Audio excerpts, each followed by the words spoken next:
क्या सच में अगर पेट्रोल में इथेनॉल नहीं मिलाया जाता तो आज पेट्रोल 125 रुपये प्रति लीटर तक पहुंच सकता था? सरकार का यही दावा है। लेकिन आखिर इसके पीछे की पूरी कहानी क्या है और क्या वाकई इथेनॉल ब्लेंडिंग ने लोगों की जेब बचाई है? जरा सोचिए, अगर कल सुबह आप पेट्रोल भरवाने जाएं और वहां लिखा हो 125 रुपये प्रति लीटर, तो सबसे पहले असर किस पर पड़ेगा? कार, ट्रांसपोर्ट, फिर सब्जियां, दूध और रोजमर्रा का सामान, यानी लगभग हर चीज महंगी हो जाएगी। लेकिन अब केंद्र सरकार का कहना है कि देश इस बड़े झटके से बचा क्योंकि पेट्रोल में इथेनॉल मिलाया जा रहा है। दरअसल पिछले कुछ समय से इथेनॉल ब्लेंडिंग को लेकर लगातार सवाल उठ रहे हैं। कुछ लोग कह रहे हैं कि इससे गाड़ियों के इंजन पर असर पड़ता है, तो कुछ लोग इसे बेकार की योजना बता रहे हैं। अब इन सभी सवालों के बीच पेट्रोलियम मंत्रालय ने इस योजना का बचाव किया है। मंत्रालय का कहना है कि जब इंटरनेशनल मार्केट में इंडियन कच्चा तेल की कीमत $135 प्रति बैरल तक पहुंच गई थी, तब भी दिल्ली में पेट्रोल सिर्फ 94.77 रुपये प्रति लीटर में मिल रहा था।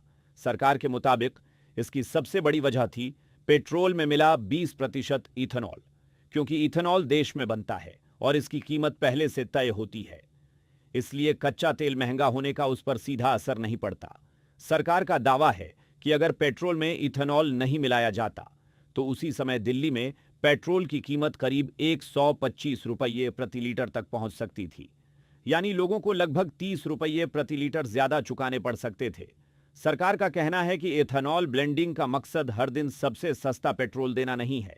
इसका असली उद्देश्य है जब दुनिया में तेल की कीमतें अचानक बढ़ जाएं, तब देश और आम लोगों को बड़े झटके से बचाना।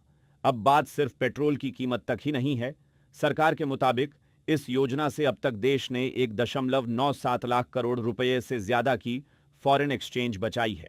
साथ ही 316 लाख मैट्रिक टन से ज्यादा कच्चा तेल इंपोर्ट की जरूरत भी कम हुई है, यानी भारत की विदेशों पर तेल की निर्भरता धीरे धीरे कम हो रही है। सरकार ने एनवायरमेंट को लेकर भी बड़ा दावा किया है। मंत्रालय के मुताबिक एथेनॉल ब्लेंडिंग की वजह से 950 लाख मैट्रिक टन से ज्यादा CO2 एमिशन कम हुआ है, यानी पोल्यूशन कम करने में भी इस योजना से मदद मिली है। सरकार का कहना है कि इसका फायदा किसानों को भी मिला है। एथेनॉल बनाने के लिए शुगरकेन, मेजी और दूसरी फसलों की मांग बढ़ी है।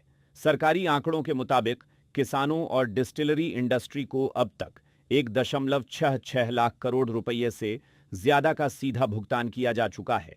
इससे किसानों के लिए एक बड़ा मार्केट तैयार हुआ है और उनकी कमाई बढ़ाने में मदद मिली है। हालांकि इस योजना को लेकर एक और सवाल अक्सर उठता है। कुछ लोग कहते हैं कि यह टैक्स पेयर्स के पैसे से चल रही योजना है, लेकिन सरकार ने इसे पूरी तरह गलत बताया है। मंत्रालय का कहना है कि यह कोई सब्सिडी नहीं है, बल्कि भारत की एनर्जी सिक्योरिटी का हिस्सा है, क्योंकि भारत अपनी जरूरत का करीब 88% कच्चा तेल विदेशों से खरीदता है। ऐसे में अगर दुनिया में तेल की कीमतें बढ़ती हैं तो उसका सीधा असर भारत पर पड़ता है। सरकार का मानना है कि एथेनॉल ब्लेंडिंग जैसी योजनाएं इसी खतरे को कम करती हैं और भविष्य में भारत को एनर्जी के मामले में ज्यादा मजबूत बना सकती हैं।